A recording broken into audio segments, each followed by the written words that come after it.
Willow Woods was a magical place, a realm where the ordinary laws of nature seemed to bend and twist into something extraordinary.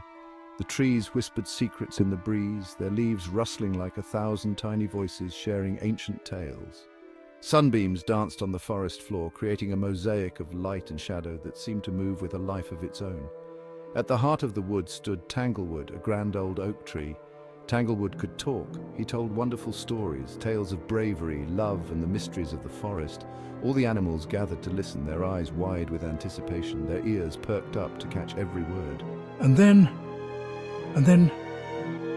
he croaked, his voice faltering as if caught in a web of silence. But the words wouldn't come out no matter how hard he tried. It was as if the stories were trapped inside him. Tanglewood tried again, but only a dry whisper escaped, a sound so faint it was almost lost in the wind. The animals looked on with concern, their hearts heavy with worry for their beloved storyteller.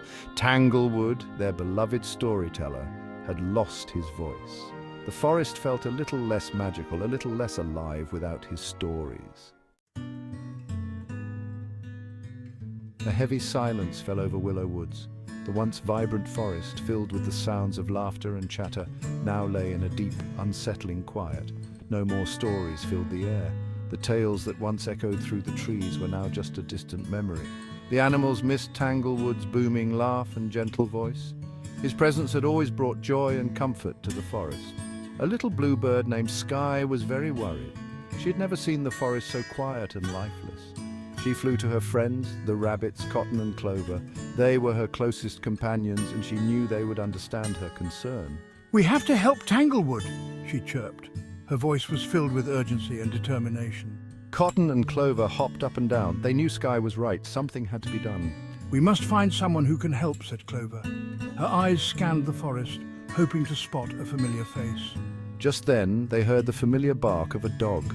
It was a sound that brought a glimmer of hope to their hearts. It was Pippin, running through the woods with Finn and Flora, two children who loved to visit Willow Woods. The sight of them brought a sense of relief to Sky, Cotton and Clover. Maybe, just maybe, they could help bring back the stories and laughter to their beloved forest. Finn, Flora and Pippin reached Tanglewood, their hearts heavy with worry. They were saddened to see their friend so quiet, the once vibrant forest now eerily still. Sky, the little bird, flew down and perched on a branch, her eyes filled with concern.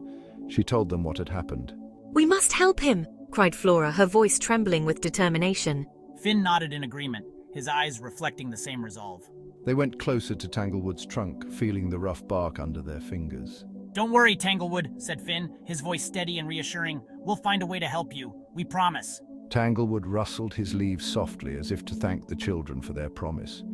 The children looked up at the ancient tree with awe and respect, feeling a deep connection. Suddenly, a group of fireflies, their lights twinkling like tiny stars, gathered near the children, illuminating the dark forest. They seemed to want to lead the way, their glowing bodies creating a magical path through the woods. The children, filled with hope, followed the fireflies, ready to embark on their new adventure to save Tanglewood. Finn, Flora and Pippin followed the fireflies deeper into the woods. The fireflies led them through a maze of trees and over a babbling brook. Finally, they reached a clearing bathed in moonlight. "To help Tanglewood," hooted one of the owls, "you must find the whispering blossom. But it is hidden, and you can only find it if you solve our riddle."